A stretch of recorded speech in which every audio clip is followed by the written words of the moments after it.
The Grade 3 Chilukki Stakes is a great prequel to Saturday's Claiming Crown Day at Churchill Downs, and we're here to find all the value. Let's line them up. Hello, welcome to Billy Ho Sports. Yes, indeed, Claiming Crown Day on Saturday at Churchill Downs, a unique opportunity to give those bump and grinders a chance to make some real purse money with these lower level horses, and gives us the opportunity to pick out all those great angles because there was only one favorite, I believe, last year out of the late pick five that actually won. There was plenty of big prices to go around. So, if you want to get into this week's Split the Pot draw on Thursday, obviously you must be a subscriber to the channel.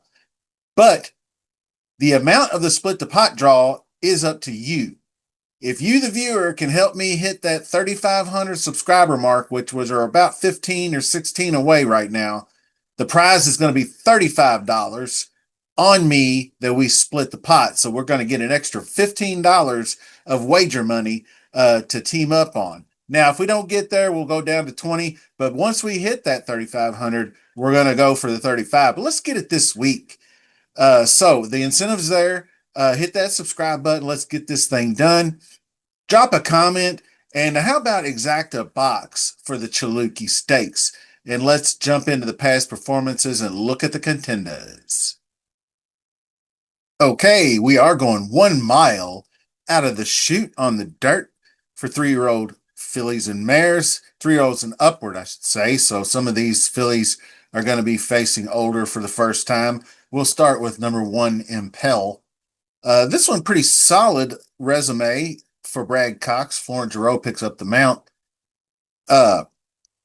Beaten by Our Disaster in the Gallant Bloom right here. Our Disaster, who ironically was Our Disaster at Churchill last weekend, 1-4 chalk busted. But before that, this one captured the groupie doll and was running against some good competition way back in the 8 bells, finished second to My Main Squeeze. Some pretty good speed figures coming in.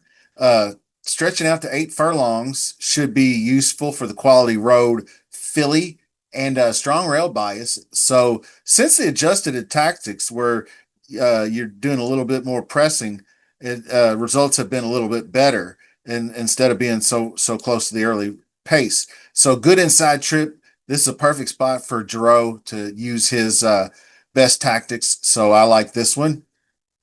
And oh yes, it's Shaka Bra. Yeah, Shred the Narnar.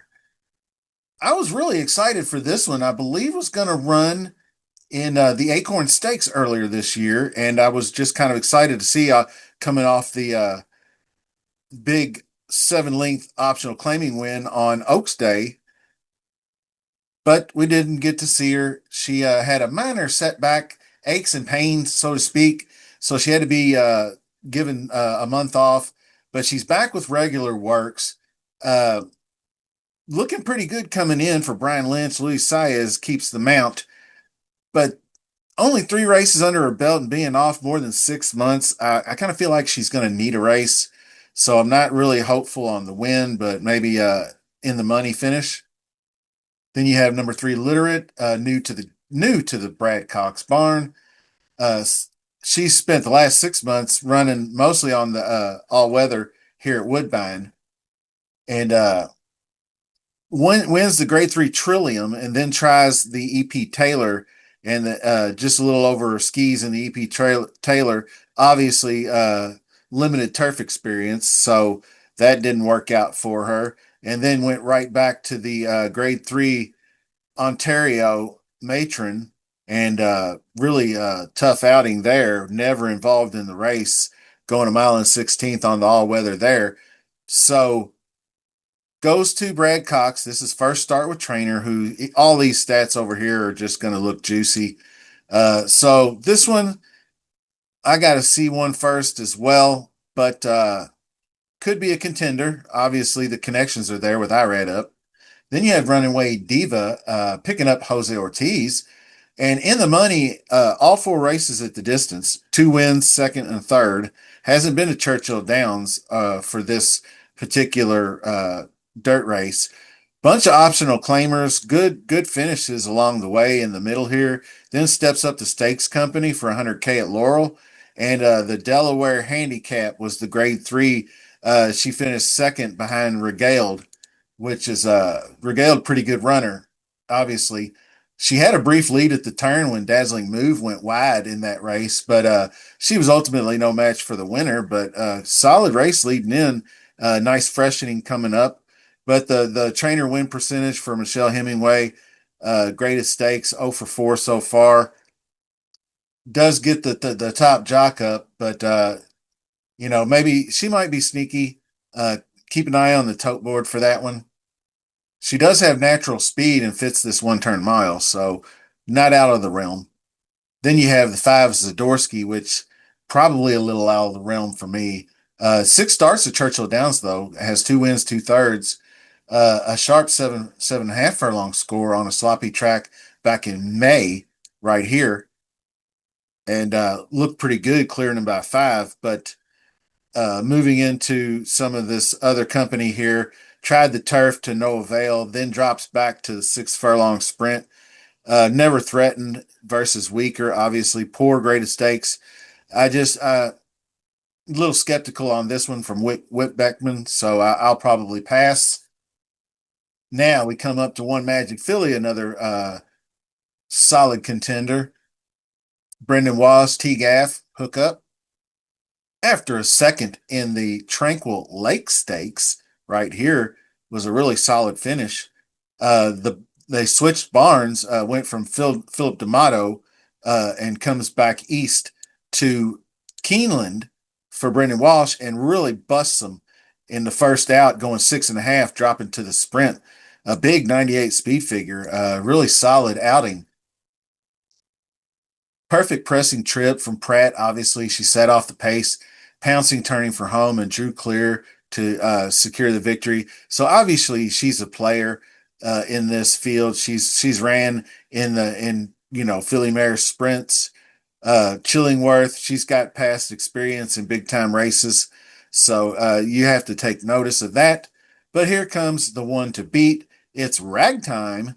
Bill Mott Jr. Alvarado hooking up. This one has done a little wrong in her brief career. Blinkers come on, which is interesting. So wins the Dogwood at Churchill Downs, and then she's a dead closer, so got really kind of moderate pacing figures here. And she just Alvarado just didn't time the move right, in my opinion. I think that he waited maybe just a hair late, and she ended up with too much to do down the stretch. You can see from the straightaway that she was 4 lengths back there. Well, every other race she's been a length ahead, a length and a half, and everything right there. So I believe that she got just a little bit too far back in that one against better horses. So she'll be back with a vengeance in this one. I feel like a big bounce back. She's going to be tough to beat. Blinkers on for a little more focus. So maybe she will be a little more forwardly placed. She may have gotten lost somewhere around this that turn there, and maybe she just didn't respond when Junior punched the button. But that's your field for the Grade Three Chilukki, just 7 horses. So, try as I might, I couldn't get away from Ragtime, the number 7 horse for the win. Going to be a strong play for me. Key on top, coming off a loss. I think this is going to be a great bounce back spot. Now the underneath uses, obviously One Magic Philly would be under consideration for that, but I'm going to need to do a little bit more deeper diving. I think I will use the Shred the Narnar underneath. I think she's still good, fast enough to be out there for a piece. And Runaway Diva, the 4 horse, looks a little interesting for maybe some underneath fillers, and also the number 3 Literate. So I'm going to look into those later on this week and probably do some sort of preview video. Obviously, coming soon will be the Claiming Crown races. That's races 4 and up. They're if you don't know much about it, I will explain more in the next video. But the short version is they take all the claimers, like $8,000 claimers to $12,000 claimers, those in that range that all of us rail birds grew up on. Me especially at Churchill Downs. It seems like back in the day when I was younger, that's all they had was those types of claiming races. Well, this time they're going to boost the profits, call them starter allowance races, and kick in a couple $100,000 in several of them to give these guys a chance to bank some bucks. And obviously, it's sort of like their version of the Breeders' Cup. So be looking out for that. Going to have some great angles to look for in that. Hopefully, some long shot plays and some value plays to get some good profit boosts. And so obviously 3,500 is what we're looking for. So let's get those subscribers in there. Tell a friend, tell two friends, tell them to tell two friends. We'll get there before you know it. And we'll do a $35 split the pot draw. How's that sound? Sounds good to me. Appreciate you watching, and we'll see you soon.